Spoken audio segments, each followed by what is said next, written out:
नमस्ते बच्चों। अपन पढ़ रहे थे राहुल सांकृत्यायन का लहसा की ओर। अभी तक अपन ने पढ़ा कि लेखक जो है वो नेपाल रास्ते से तिब्बत जा रहा है और यहाँ पे तिब्बती समाज का वर्णन किया गया है कि वहाँ पे कैसे लोग जो है वो रहते हैं। लेखक कह रहा है कि वहाँ पे छुआछूत और पर्दा पता कुछ भी नहीं था, जाति पाति का भी कोई सवाल नहीं था, और कह रहे हैं कि वहाँ पे जो राहगीर होते हैं वो वहाँ उसमें निम्न श्रेणी के जो भिखमंगे होते हैं उनसे चोरी के डर के कारण लोग जो है उनको भीतर नहीं आने देते, लेकिन अपरिचित व्यक्ति भी जो है अपनी चाय उनसे बनवा सकते हैं या वह स्वयं अंदर जाकर के अपनी चाय बना सकते हैं। इस प्रकार वो इस तिब्बती समाज का वर्णन कर रहा है कि वहाँ पे लोग जो है वो कैसे खुले हुए थे। आगे पढ़ रहे हैं कि आज पढ़ते हैं कि ये परित्यक्त चीनी किले से जब हम चलने लगे तो एक आदमी राहगीर मांगने आया। हमने वह दोनों चिट उसे दे दी। शायद उसी दिन हम थोला के पहले के आखिरी गांव में पहुंच गए। यहाँ भी सुमति के जान पहचान के आदमी थे और भिखारी रहते भी ठहरने के लिए अच्छी जगह मिली। लेखक कह रहा है कि जैसे ही हम रास्ते से आगे बढ़े तो परित्यक्त का मतलब होता है छोड़कर, जिसको छोड़ चुके हैं, वहां कोई नहीं रहता। उस किले से जब हम आगे किले को छोड़ करके आगे बढ़े तो राहगीर मांगने मतलब राह का किराया मांगने वाला व्यक्ति जो है वो आदमी आया। हमने उसे 2 चिटें दिखा दी। चिट में कुछ लिखा हुआ था। तो लेखक कह रहा है कि इस प्रकार से हम आगे बढ़े। 5 साल बाद हम उसी रास्ते लौटे थे और भीखमंगे नहीं, एक भद्र यात्री वेश में घोड़े पर सवार होकर आए थे, किंतु उस वक्त किसी ने हमें रहने के लिए जगह नहीं दी और हम गांव के सबसे गरीब झोपड़े में ठहरे थे। ये लेखक की 5 साल बाद में दूसरी यात्रा है, उसका वर्णन कर रहा है कि इस बार हम इससे पहले जब उन्होंने यात्रा की थी तो एक भीखमंगे के वेश में की थी, लेकिन अब जो है वो लेखक कह रहा है कि हम एक भद्र मतलब अच्छे वेश में जो है यात्रा कर रहे हैं, घोड़े पर सवार होकर, लेकिन उनको रहने के लिए जगह अच्छी नहीं मिलती है।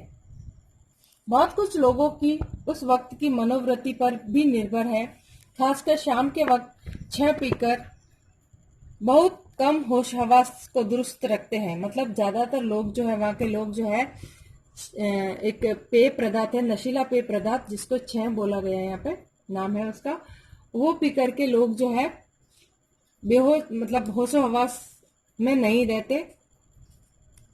अब हम सबसे विकट डांडा थोड़ला पार करना था।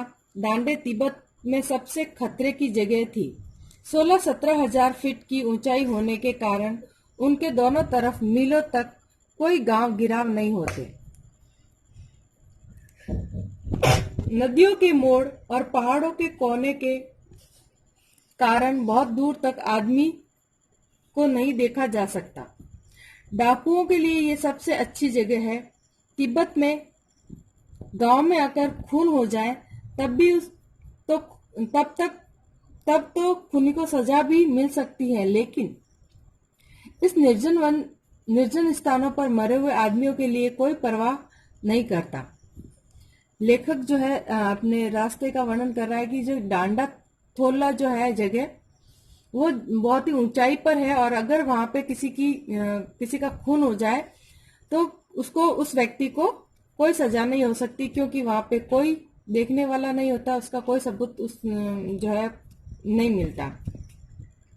सरकार खुफिया विभाग और पुलिस पर उतना खर्च नहीं करती। वहां गवाह भी तो कोई मिल नहीं सकता वगैरह। डकैत पहले आदमी को मार डालते हैं, उसके बाद देखते हैं कि कुछ पैसा है या नहीं। हथियार का कानून न होने के कारण या लाठी की तरह लोग पिस्तौल बंदूक लिए फिरते हैं। लेखक कह रहे हैं कि यहाँ पे कोई पुलिस और खुफिया विभाग का कोई खास इंतजाम नहीं था, क्योंकि यहाँ की सरकार जो है वो इन विभागों पे बहुत ही कम खर्च करती है, और वहाँ पे जो है खून एक आम बात है। लोग पहले किसी आदमी को मारते हैं, उसके बाद में देखते हैं कि इसके पास पैसा है या नहीं। और ना ही चीनी तिब्बत समाज में ऐसा कोई हथियार वाला कानून था जिसके कारण से जो है लोगों को गुनहगार लोगों को पकड़ा जा सके। हथियार का कानून न होने के कारण यहाँ लाठी की तरह लोग पिस्तौल बंदूक लिए फिरते। डाकू यदि जान से न मारे तो खुद उसे अपने प्राणों का खतरा है।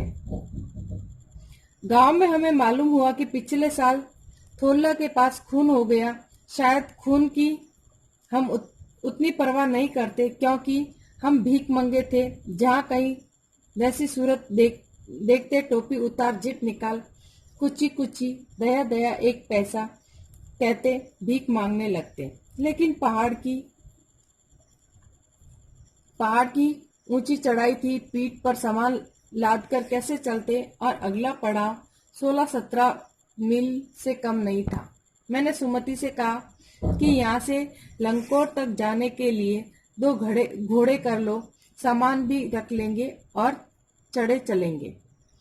तो अभी तक लेखक कह रहा है कि यहाँ पे कोई हथियार कानून नहीं था, तो लोगों में बिल्कुल जो है वो हत्या तो एक आम बात थी। लेकिन लेखक कह रहा है कि हमको इस बात की चिंता नहीं थी क्योंकि उन्होंने जो है भीख मंगे वेश में यात्रा की थी, तो उनको अपनी जान की कोई वो चिंता नहीं थी। जहाँ पे भी ऐसा लगता कि ऐसा कुछ होने वाला है तो वो लोग जो है जिब निकाल के और टोपी उतार के भीख मांगने लगते, और भीख जो है वो शब्द बताएं कुची कुची दया दया करके भीख मांगने लगते हैं। अब लेखक कह रहा है कि ये पहाड़ वाली चढ़ाई थी और ऐसे में चलना बहुत मुश्किल हो रहा था। 16-17 किलोमीटर दूर जाकर के अगला पड़ाव था उनका, तो वो अपने मित्र से कहते हैं कि क्यों न लंकोर तक के लिए 2 घोड़े कर लिए जाए। ठीक है बच्चों, आज के लिए इतना ही, मिलते हैं आगे। धन्यवाद।